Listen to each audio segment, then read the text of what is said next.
Long ago, deep within the mist-covered mountains of ancient Korea, there lived a poor woodcutter who spent his days beneath towering pine trees and endless skies. His hands were rough from years of labor, his clothes patched and faded, yet his heart remained gentle. Every morning before sunrise, he climbed the steep mountain paths with only an axe across his shoulder and the sound of wind moving through the forests for company. Though the villages below were filled with families, laughter, and warm candlelight, the woodcutter always returned home alone. At night, he would sit beside the weak glow of his fire and wonder if heaven had simply forgotten him. But fate listens closely to lonely hearts. One autumn evening, while carrying a bundle of wood through the forest, he heard frantic cries echoing through the trees. A frightened deer burst from the underbrush, trembling with terror as hunters approached from behind. The animal looked directly into the woodcutter's eyes, as though begging for mercy. And in that single moment, the lonely man made a choice that would forever change the course of his life. The woodcutter quickly hid the deer inside a narrow cave, concealed by hanging vines and fallen stone. Moments later, hunters stormed through the forest, carrying bows and spears, demanding to know where the animal had gone. Though fear tightened his chest, the woodcutter calmly pointed them toward the southern ridge. The hunters disappeared into the mist, their footsteps fading into silence. Only then did the deer emerge from the shadows. But this was no ordinary creature. Moonlight shimmered across its fur, and its dark eyes held an ancient wisdom no mortal animal should possess. The deer bowed its head and spoke with a voice soft as drifting snow. It thanked the woodcutter for his kindness and revealed that heaven itself had witnessed his compassion. As repayment, the deer offered him a secret. High above the mountains was a hidden pond where heavenly maidens descended from the sky to bathe among the clouds. "If you hide the winged robe of one maiden," the deer whispered, "she will be unable to return to heaven." The woodcutter hesitated. The idea felt wrong, almost cruel. Yet the thought of endless loneliness weighed heavily upon him. And so, torn between guilt and desperate longing, he climbed toward the sacred pond hidden among the stars. At dawn, the woodcutter reached the hidden pond. Mist floated across crystal water, while white cranes circled silently overhead. Hidden behind the trees, he waited nervously as the sky slowly brightened. Then, like falling starlight, the heavenly maidens descended from the clouds. Their robes shimmered like moonlit silk, and their laughter echoed gently across the water. They moved with impossible grace, untouched by sorrow, untouched by time. The woodcutter watched in stunned silence, hardly believing such beauty could exist in the mortal world. When the maidens removed their winged robes and stepped into the pond, the forest itself seemed to hold its breath. Remembering the deer's words, the woodcutter crept forward with trembling hands and hid the robe of the youngest maiden beneath the roots of a pine tree. Moments later, the maidens heard the warning bell of heaven calling them back. One by one, they dressed and rose into the sky like drifting stars. But the youngest searched desperately for her missing robe. Panic filled her voice as the clouds above began to close. Alone beside the sacred pond, abandoned between heaven and earth, the heavenly maiden began to cry. And from the shadows, the woodcutter slowly stepped forward. The heavenly maiden was terrified at first. She demanded to know who had taken her robe, but the woodcutter could not meet her eyes. Ashamed of what he had done, he confessed everything. He told her about his lonely life, his empty home, and the unbearable silence that followed him through the years. The maiden listened quietly, tears still shining on her face like drops of rain.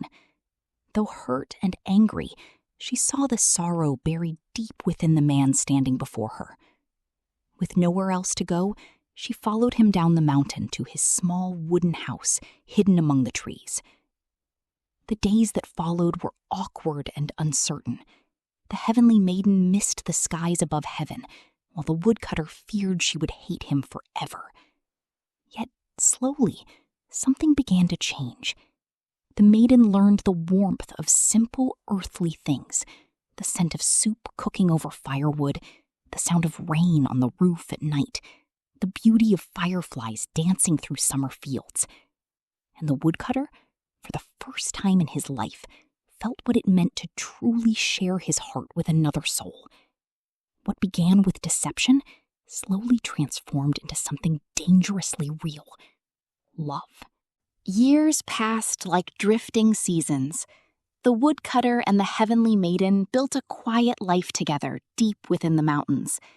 They had children whose laughter filled the once silent house with warmth. The maiden braided flowers into her daughter's hair, while the woodcutter carried his son on his shoulders through the forest trails. Though heaven remained far above them, the maiden slowly came to love the fragile beauty of mortal life. Yet even during moments of happiness, sadness lingered quietly behind her eyes. On clear nights, she would stand outside beneath the stars and gaze upward toward the distant heavens she could never forget. The woodcutter noticed this, and guilt slowly began to consume him. He knew their happiness rested upon a stolen choice. The robe remained hidden beneath the floorboards of the house, untouched for years. Sometimes the woodcutter would stare at it in silence, wondering whether love built from captivity could ever truly be called love at all. But fear held him prisoner. He feared that if the maiden ever found her robe, she would leave without looking back.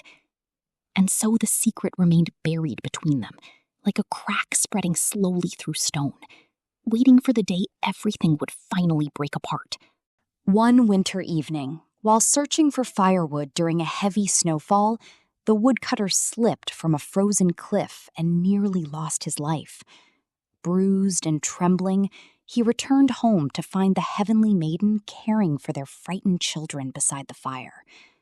In that moment, staring at the family he loved more than his own life, something inside him finally shattered. He could no longer bear the weight of his deception. Through tears, the woodcutter revealed the hidden robe and confessed the truth he had buried for years. Silence filled the room like falling snow. The Heavenly Maiden stared at the robe with trembling hands, memories of heaven flooding back into her heart. She was no longer merely a wife or mother. She was a daughter of the heavens, bound by laws older than the mountains themselves. The children cried as their mother stepped outside beneath the moonlight. Slowly, the robe unfolded behind her like silver wings. The sky above began to glow. Heavenly music drifted down from the clouds as a golden path opened toward the stars. The maiden looked back at the woodcutter with tears in her eyes, torn between two worlds that could never fully exist together. The woodcutter begged her not to leave. He fell to his knees in the snow, holding their children close as cold wind swept through the mountains. The Heavenly Maiden wept openly now, for she truly loved the family she had built on earth. Yet heaven was calling her home, and the laws of the celestial realm could not be ignored forever. She promised she would never forget them, but love alone could not erase the choices that had led them here. Desperate to stay together, the woodcutter asked if he could follow her into heaven. The maiden hesitated before finally agreeing. She placed the children into a magical basket tied to a heavenly rope descending from the clouds. Slowly, they rose together toward the sky. Higher and higher they climbed, above the mountains, above the forests, above the mortal world itself. For a brief moment, the woodcutter believed they might truly remain together forever. But heaven is not kind to those who arrive through stolen paths. The celestial beings looked upon the mortal man with suspicion and anger. The rope shook violently. And in a single terrible moment, the woodcutter lost his grip and fell back toward the earth below. The woodcutter survived the fall, but barely. He awoke alone in the mountains, his body broken and his heart emptier than it had ever been before. The Heavenly Maiden and their children were gone, hidden forever behind the gates of heaven. Some versions of the old tale say the maiden cried endlessly from the skies above, unable to return. Others say the children would secretly look down from the clouds, searching for their father among the forests below. But the woodcutter remained trapped between memory and regret. Every evening he climbed the mountain trails, hoping to hear her voice carried on the wind. Sometimes cranes flew overhead, and for a fleeting instant he imagined he could still see her silhouette among the clouds. Yet no matter how hard he searched, heaven remained forever out of reach. The villagers later said the woodcutter changed after that. He became quieter, gentler, almost ghost-like. The mountains themselves seemed to mourn with him. Even the forests felt colder, as though the earth remembered the sadness of a love that was never meant to last. And still, the woodcutter continued looking toward the heavens, unable to let go of what he had lost. The tale of the woodcutter and the Heavenly Maiden survived for centuries, not because it promised a happy ending, but because it spoke honestly about love itself. Love can bring warmth to even the loneliest soul, yet love born from fear and possession carries invisible wounds. The woodcutter loved the maiden deeply, but his fear of losing her led him to steal the very freedom she deserved. And though the Heavenly Maiden eventually loved him in return, the shadow of that stolen choice never truly disappeared. Their story reminds us that love cannot survive forever inside a cage, no matter how beautiful the cage may seem. Sometimes the greatest act of love is not holding on tighter, but finding the courage to release what we fear losing most. In many ways, the woodcutter's tragedy was not that heaven took the maiden away. His tragedy was waiting too long to trust her with the truth. By the time he finally let go, fate had already begun closing the doors between them. And so their story became a bittersweet lesson, passed quietly from generation to generation, beneath the mountains of Korea. Even today, old storytellers say that if you walk deep enough into the Korean mountains on a quiet winter night, you may still hear echoes of the woodcutter's sorrow carried through the wind. Some say the cry of cranes overhead is the Heavenly Maiden searching for the family she left behind.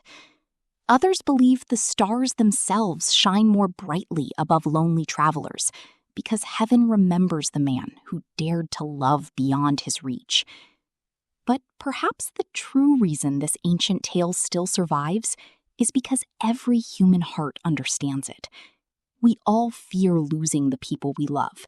We all cling too tightly sometimes. And eventually, every person must face the painful truth that love and freedom can never be separated for long. The courage to let go may be one of the hardest lessons life can ever teach. Yet hidden inside that sorrow is something strangely beautiful. The understanding that real love is not measured by possession, but by the willingness to honor another soul's path, even when it leads away from our own. And beneath the endless stars above the mountains, the story of the woodcutter and the Heavenly Maiden continues to whisper that truth across time.